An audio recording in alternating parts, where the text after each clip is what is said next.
அண்மைச் செய்தி. பாகிஸ்தான் பாதுகாப்பு படைகள் துப்பாக்கியால் சுட்டதில் 30 பேர் உயிரிழப்பு என தகவல் கிடைக்கப்பெற்றுள்ளது. பாகிஸ்தான் பாதுகாப்பு படைகள் துப்பாக்கியால் சுட்டதில் 30 பேர் உயிரிழப்பு என தகவல் கிடைக்கப்பெற்றுள்ளது. இது தொடர்பான கூடுதல் விவரங்களுடன் இணைகிறார் எமது செய்தியாளர் நிரஞ்சன். நிரஞ்சன், வணக்கம். மேலும் விவரங்களை பதிவு செய்யலாம். அதாவது பாகிஸ்தான் ஆக்கிரமிப்பு காஷ்மீர் பகுதியில் நிறைய போராட்டங்கள் என்பது கடந்த சில நாட்களாகவே நடந்து கொண்டிருக்கிறது. இதனை அடுத்து பாகிஸ்தான் அரசும் சரி, காவல்துறையும் சரி, ராணுவமும் சரி அந்த இடத்தில் நிறைய கட்டுப்பாடுகள் என்பதை விதித்திருந்தார்கள். இதனை அடுத்து இந்த விவகாரம் பிரிட்டன் வரை சென்றிருந்தது. லண்டனில் இருக்கக்கூடிய முக்கியமான நாடாளுமன்ற உறுப்பினர்கள் 50 பேருக்கும் அதிகமானோர் பிரிட்டன் நாட்டின் வெளியுறவுத்துறை மற்றும் பாதுகாப்புத்துறை அமைச்சருக்கு பாகிஸ்தானில் நிலவக்கூடிய இந்த அசாதாரண சூழலை உடனடியாக கவனத்தில் கொள்ள வேண்டும். ஏனென்றால் பிரிட்டன் குடியுரிமை பெற்றவர்கள் கூட இந்த பாதிப்பினால் சிக்கி இருக்கின்றார்கள். எனவே உடனடியாக இந்த விஷயத்தை கவனம் செலுத்த வேண்டும் போன்ற விஷயங்கள் எல்லாம் செய்யப்பட்டுக் கொண்டிருந்தது. இந்த நிலையில் பாகிஸ்தான் அரசை கண்டித்து பாகிஸ்தான் ஆக்கிரமிப்பு காஷ்மீர் பகுதியாகட்டும் மற்ற பகுதிகளில் போராட்டங்கள் என்பதும் வெடித்திருந்தது.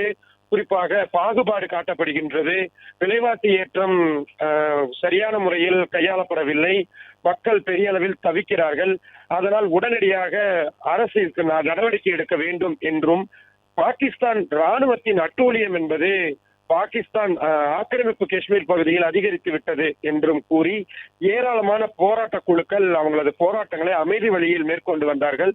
அதில் தான் தற்பொழுது பாகிஸ்தான் ராணுவம் கண்மூடித்தனமான துப்பாக்கிச் சூடை நடத்தி இருக்கின்றார்கள்.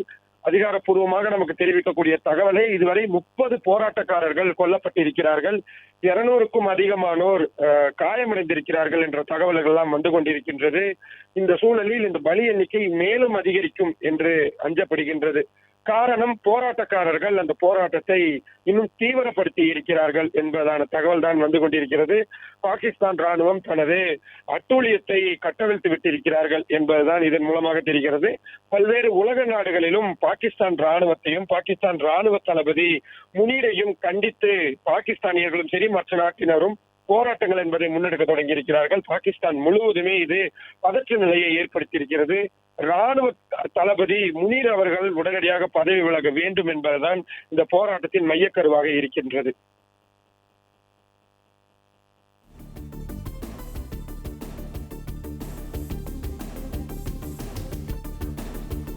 விவரங்களுக்கு நன்றி நிரஞ்சன்.